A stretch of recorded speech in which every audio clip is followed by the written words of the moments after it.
Bienvenue. Alors, euh, la dernière fois, on évoquait cette impression de calme autour de l'IA. Un peu comme, oui, le calme avant la tempête, on avait dit. Aujourd'hui, on rentre dans le dur, comme promis. On va se pencher sur un risque bien réel qui pourrait se cacher derrière l'IA. L'addiction à l'IA. Tout à fait, un sujet important. L'idée, c'est de comprendre comment ces technologies, ces algorithmes, ils peuvent jouer avec notre cerveau, quoi. Exploiter nos mécanismes. Quels sont les dangers pour notre façon de penser, nos relations? Et puis, est-ce qu'on a des pistes pour se protéger? Alors oui, le point de départ, c'est vraiment de comprendre que l'IA peut, comment dire, stimuler notre système de récompense. Le fameux circuit de la dopamine? C'est ça, la dopamine. C'est très très similaire à ce qu'on voit dans d'autres addictions comportementales, les jeux vidéo, les réseaux sociaux. Chaque petite interaction, chaque réponse rapide, ça peut libérer une petite dose de plaisir. Et ça, ça nous pousse à revenir. Encore et encore. Hmm. On commence même à parler de psychocoque. C'est un terme un peu technique. Psychocoque. Oui, pour cognition cybernétisée. L'idée, en gros, c'est que notre pensée elle-même est façonnée, influencée par cette interaction permanente avec les algorithmes. Ces systèmes sont souvent conçus pour ça, pour capter notre attention et même de plus en plus pour anticiper nos besoins, nos intentions. Et la facilité, j'imagine. Ah ben oui, la facilité et l'immédiateté, ça joue énormément. Ça peut créer une dépendance, une sorte de paresse cognitive qui s'installe, si on veut. Une paresse cognitive. C'est intéressant, ça. Mais est-ce que ça a des effets concrets, mesurables sur notre cerveau? Ben, les recherches commencent à le suggérer, oui. Par exemple, il y a une étude Microsoft et Carnegie Mellon. Elle a montré que l'usage fréquent d'IA générative, ça pouvait réduire l'engagement cognitif dans des tâches de raisonnement un peu complexes. C'est comme si on déléguait une partie de l'effort mental. On laisse la machine faire le travail, en gros. Un peu ça, oui. Et d'autres études, avec l'imagerie cérébrale, IRM Il fonctionnelle, regarde le cerveau en action, hein. voilà, elles suggèrent parfois une moindre activation de zones importantes comme le cortex préfrontal.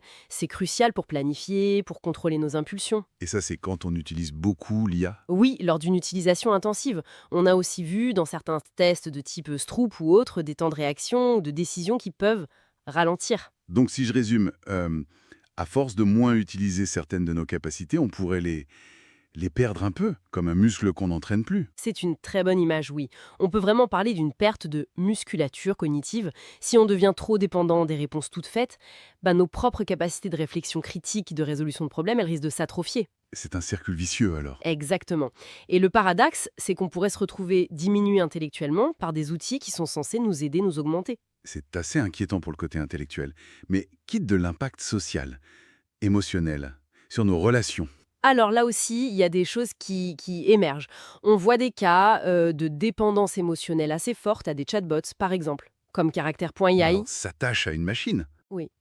Et certaines études, menées notamment au MIT, ont fait un lien entre l'usage intensif de ces IA et un sentiment de solitude qui augmente. Ah oui.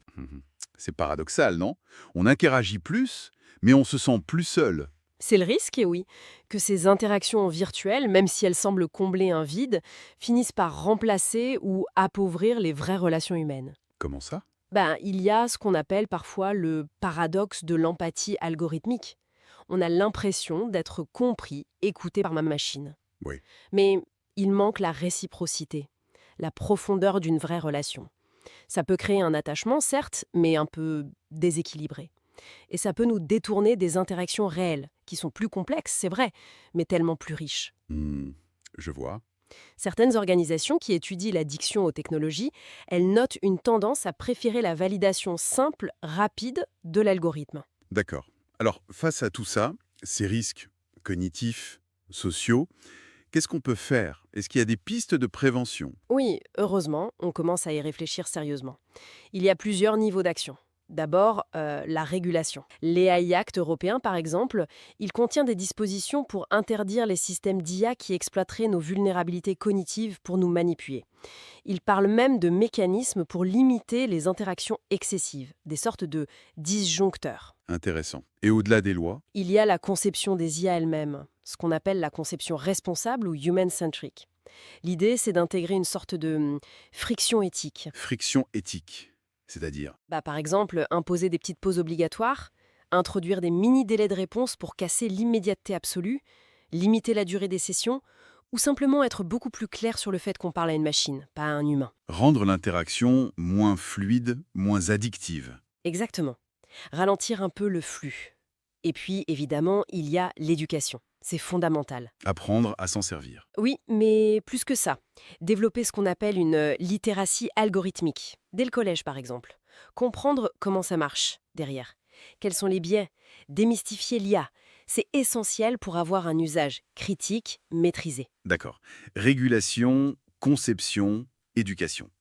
Et pour nous, individuellement, au quotidien, on peut faire quelque chose? Oui, bien sûr, des outils d'auto-évaluation commencent à exister pour aider chacun à prendre conscience de son propre niveau de dépendance éventuel. Et puis, comme pour d'autres addictions, on voit émerger des groupes de soutien. On parle même d'IA Anonymous. Ah oui, carrément. Bon, c'est encore embryonnaire, mais ça montre une prise de conscience. Et puis, il y a les stratégies plus classiques, de détox numérique, définir des plages sans écran, couper les notifications, ça reste pertinent. Donc, pour résumer un peu tout ça, le grand défi, c'est de s'assurer que l'IA reste un outil à notre service, qu'elle augmente nos capacités sans les diminuer à terme, que ce soit notre pensée critique, nos liens sociaux, notre attention. C'est exactement ça. Il faut vraiment une approche qui combine tout. Des règles claires, une conception plus éthique de la part des développeurs, et puis une éducation, une prise de conscience de la part des utilisateurs. C'est un équilibre à trouver. Tout à fait. Partenaire pour notre intelligence, plutôt qu'une technologie qui nous mènerait vers une sorte de décrochage cognitif généralisé ou qui remplacerait ce qui fait notre humanité, nos relations. C'est la grande question, en effet.